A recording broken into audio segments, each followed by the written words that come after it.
Кој се грижи за Лука додека вие сте на работа?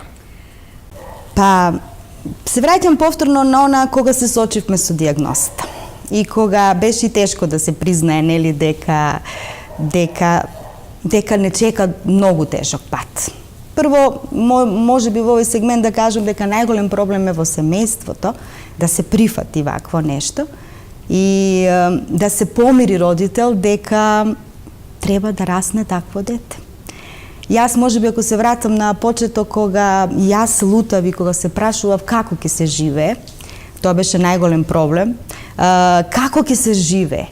Тоа ми беше едноставно прашање што многу пати си го поставував, гледајќи ги некои поголеми дечиња како него, кои што не одија или проодува, прашањата кои што ги поставував на родителите, како вие живеете? А тие насмејани беа, тие беа весели, некако во некоја подмината фаза, што нели треба да се дојде до таа фаза со развој на вакво дете.